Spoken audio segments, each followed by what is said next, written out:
Tara pag-usapan natin ang isang lugar na literal na nasa dulo ng Pilipinas.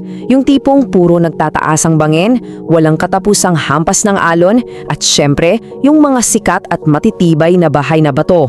Yap, tama kayo ng iniisip. Ngayon, hihimayin natin ang nakakamanghang pinagmulan ng Batanes. Pero teka, naitanong nyo na ba sa sarili nyo kung bakit nga ba Batanes ang tawag dito?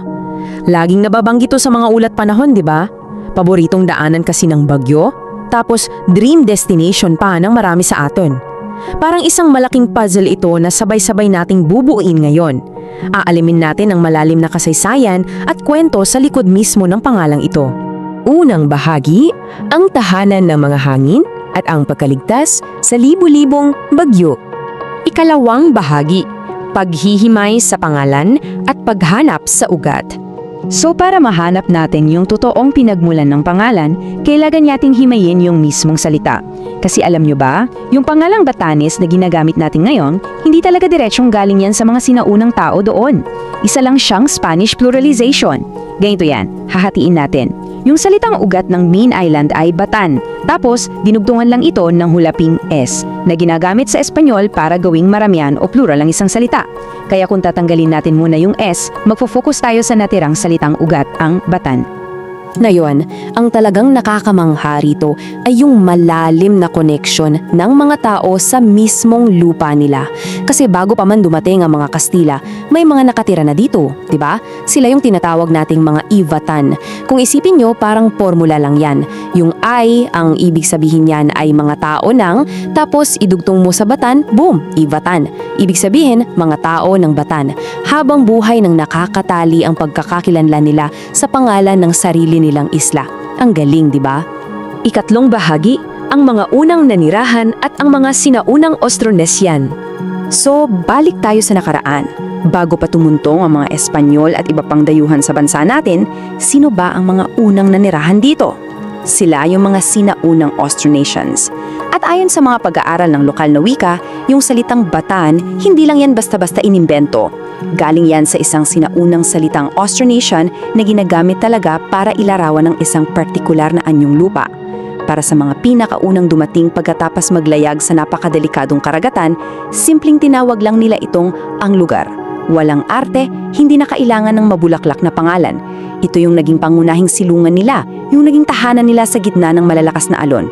Ikaapat na bahagi, pananakop ng Espanya at ang kanilang pagdating noong 1783. Pero syempre, tulad ng maraming kwento sa kasaysayan natin, may malaking pagbabagong dumating. Dito na pumasok yung impluwensya ng mga mananakop at yung pagtatangka nilang palitan ang pagkakakilanlan ng mga isla. Tingnan nating mabuti kung paano umikot ang panahon. Una, libu-libong taon na ang nakalipas na buo ang Austronesia na salitang Batan. Ikalawa, noong panahon bago dumating ang mga Kastila, namuhay ng tahimik at matatag ang mga Ivatan. At ikatlo, fast forward sa taong 1783, nagkaroon na ng permanenteng presensya ang mga Espanyol sa ilalim ni Governor General Jose Basco. Dito talaga nagbanggaan ang sinaunang kasaysayan at ang puwersa ng kolonyalismo.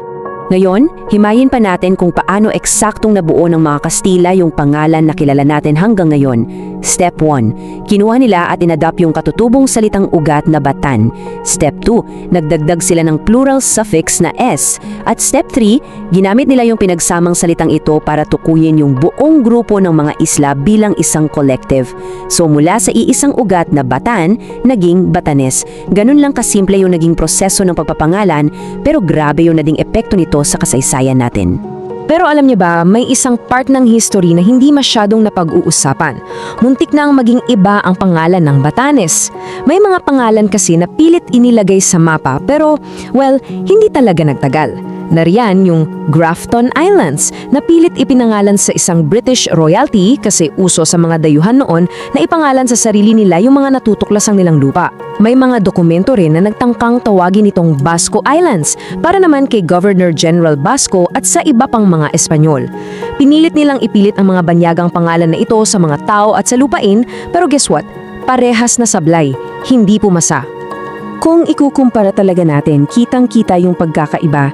Nangingibabaw yung walang kupas na katutubong identity natin, yung Batan at Ivatan. Sa kabilang banda, nandun yung mga nakalimutan na at naglahong kolonyal na pangalan tulad ng Grafton at Basco. Napansin niyo ba kung bakit? Kasi yung mga dayuhang pangalan na yan parang mga maliliit na alon lang. Humampas ng saglit tapos nawala rin. Hindi tumatak sa puso ng mga tao at ng mismong lugar. Samantalang yung katutubong ugat na Batan, nananatiling buhay at matatag. Sumasabay at hindi natitinag kahit gaano pa kalakas ang hagupit ng panahon. Ikalimang bahagi, isang matatag na identidad na nakasulat sa bato. Kaya ang pinakamahalagang takeaway natin dito, sa kabila ng daan-daang taong impluensya ng ibang bansa at pag-iiba ng mga mapa, nakabuo tayo ng isang napakagandang pagsanib. Isang pangalan kung saan nagtagpo ang lalim ng ating lokal na katutubong ugat at yung banyagang hulapi. Pakinggan nyo itong napakagandang linya. Sinasabi rito na ang pagkakakilanlan daw ng Islang Batan at ng mga mamamayang Ivatan ay sadyang napakalakas. Nakatanim ito ng napakalalim sa mismong lupa at sa diwa ng malakas na hangin mula sa hilaga. Nakakapangilabat, diba? Kasi kung paanong hindi kayang gibain ng bagyo yung mga kilalang bahay na bato sa Batanes, ganun din katibay ang pangalan at ang buong pagkatao nila. Ang daming lugar sa mundo, di ba, na madalas pinagdidebatehan pa kung saan talaga nanggaling yung pangalan nila o kung totoo ba yung mga kwentong bayan na nakadikit dito.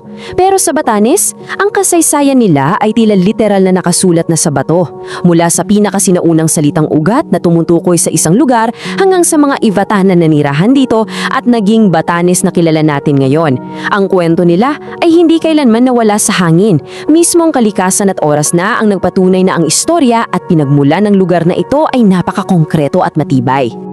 At ito yung gusto kong iwang tanong sa inyo para mapag-isipan nyo. Kahit ang pinakamalakas na hangin, hindi kayang tangayin ang pagkakakilanlan ng isang lugar. Kayo, ano sa tingin nyo? Napaisip ba kayo kung paano rin pinanday ng mahabang panahon at ng kasaysayan yung pangalan ng sarili nyong probinsya o lungsod? Maraming salamat sa masiglang pagsama sa akin sa pagsusuring ito. Kung nag-enjoy kayo sa paghihimay natin ng mga ganitong detalye at informasyon, huwag kalimutang mag-follow para sa marami pang nakakaingganyong kaalaman. Hanggang sa muli!